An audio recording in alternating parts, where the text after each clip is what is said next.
Sydney attack में शामिल एक आतंकी पाकिस्तानी मूल का निकला। उसका लिंक न्यू साउथ वेल्स के अल मुराद इंस्टीट्यूट से निकला है।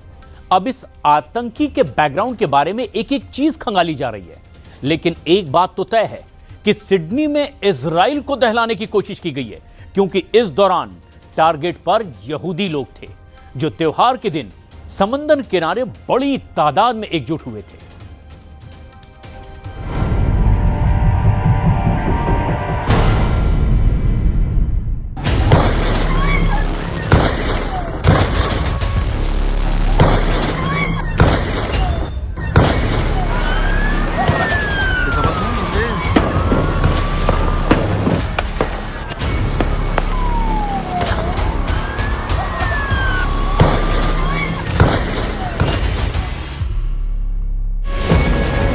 ऑस्ट्रेलिया के शहर सिडनी में हुआ एक ऐसा आतंकी हमला जिसके बाद भड़क सकते हैं 5 युद्ध। 5 युद्ध भड़काने वाला हमला कहा जा रहा है सिडनी टेरर अटैक को। इस हमले ने तय कर दिया है कि इजराइल के खिलाफ युद्ध का नया बैटल ग्राउंड बनने जा रहा है ऑस्ट्रेलिया।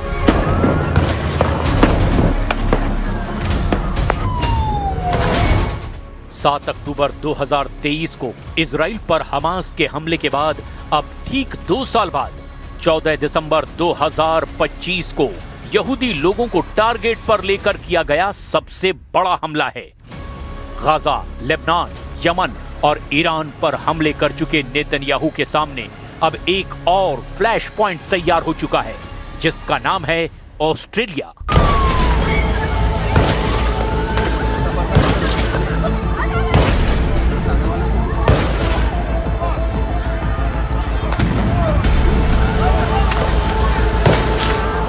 सिडनी में समंदर के किनारे हुए हमले ने पूरी दुनिया के होश उड़ा दिए। सिडनी में क्या हुआ जरा बहुत गौर से समझिए, क्योंकि 14 दिसंबर को इस हमले के बाद कई मोर्चे बदल सकते हैं, कई मोर्चे खड़े हो सकते हैं और कई मोर्चे शुरू होने से पहले तबाह किए जाएंगे, इसकी भी पूरी गारंटी है। पूर्वी ऑस्ट्रेलिया में सिडनी में हमला होता है। 2 बंदूकधारी सिडनी के बॉन्डी बीच पर हनुक्का त्योहार मना रहे यहूदियों पर फायरिंग शुरू कर देते हैं। इस हमले में 12 लोगों की मौत की खबर शुरुआत में आई। इसमें एक हमलावर भी शामिल है। इस हमले में 29 लोग घायल हुए। पुलिस ने काउंटर अटैक किया, जिसमें दोनों हमलावरों को गोली लगी। एक की मौके पर ही मौत हो गई, जबकि दूसरे पर तब काबू पाया गया जब वो गंभीर हालत में था। As a family at a bar mitzvah for a relative, and it started at 6:30, and at about 6:40 people started screaming, telling us to run inside. So we ran into behind the kitchen and we were just hiding in a room, and there were lots of children there. Their parents weren't there because this was a kids party basically, and lots of kids crying. It was really horrible. How many shots do you think were ringing out? Oh, 50, 60. It just didn't stop for it seemed like 20 minutes. ताबड़तोड़ firing चल रही थी। दोनों आतंकी लगातार firing कर रहे थे। हमले के बहुत से वीडियो आए हैं। ये सबसे डराने वाला है जब दोनों हमलावर आतंकी इरादों के साथ गोलियां बरसा रहे थे। इनमें से एक तब गोली लगने से घायल हो चुका था, जबकि दूसरा छुप छुप कर गोली चला रहा था। उसके पास एक ऑटोमेटिक गन थी। ड्रोन से रिकॉर्ड किया गया ये वीडियो साफ साफ दिखा रहा है कि भीड़ पर गोली चलाते वक्त ये जैसे टारगेट प्रैक्टिस कर रहे थे। इनमें से हमलावर की पहचान नवीद अकरम के तौर पर हुई है। उसका ड्राइविंग लाइसेंस भी मिला है। इसी से उसके बारे में पता चल पाया। Two active shooters who were down here in Bondi. I was just around the corner. I saw people running past, and initially you just think, oh, it's a beautiful day down at the beach. You sort of think that people are just having a good time, and then more people ran past and said, "There's a shooter. There's a mass shooting, and they're killing people." And I heard the gunshots, and I mean, it's just behind me.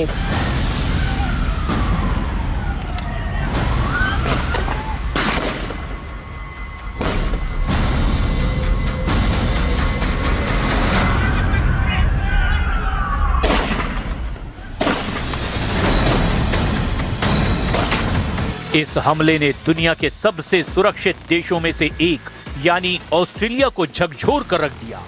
जब एक हमलावर गोली चला रहा था तब वहां मौजूद एक व्यक्ति हिम्मत दिखाकर उस पर टूट पड़ा, उसकी बंदूक छीन ली और फिर हमलावर पर ही बंदूक तान दी। उसकी इस बहादुरी ने बहुत से लोगों की जान बचा ली, लेकिन तब तक दोनों बहुत नुकसान कर चुके थे। बॉन्डी बीच पर लाशें बिखरी पड़ी थी। आतंकी से बंदूक छीनने वाले शख्स का नाम अहमद अल अहमद है। 43 साल के इस आम नागरिक ने बहुत बहादुरी दिखाई, जबकि इस दौरान दूसरे आतंकी ने उसे गोली मारी। इस वक्त अहमद अल अहमद अस्पताल में भर्ती है। उसे सिडनी का हीरो कहा जा रहा है। It was a Hanukkah event. It was a Jewish event. It was full of grandparents and grandchildren celebrating their religious event together. It was a community event. I was walking next to it, and then there was, I guess, a series of shots. It ended up being, I think, a few hundred shots. इस दौरान बॉन्डी बीच पर England के पूर्व cricketer Michael Vaughan भी मौजूद थे। उन्होंने एक रेस्टोरेंट में छुपकर किसी तरह अपनी जान बचाई। माइकल वॉन ने सोशल मीडिया पोस्ट में लिखा कि बॉन्डी में एक रेस्टोरेंट के अंदर बंद रहना बहुत डरावना था। अब मैं सुरक्षित घर पहुंच गया हूं। आतंकियों का सामना करने वाले इमरजेंसी स्टाफ का बहुत बहुत धन्यवाद। इस घटना से प्रभावित सभी लोगों के साथ मेरी संवेदनाएं हैं।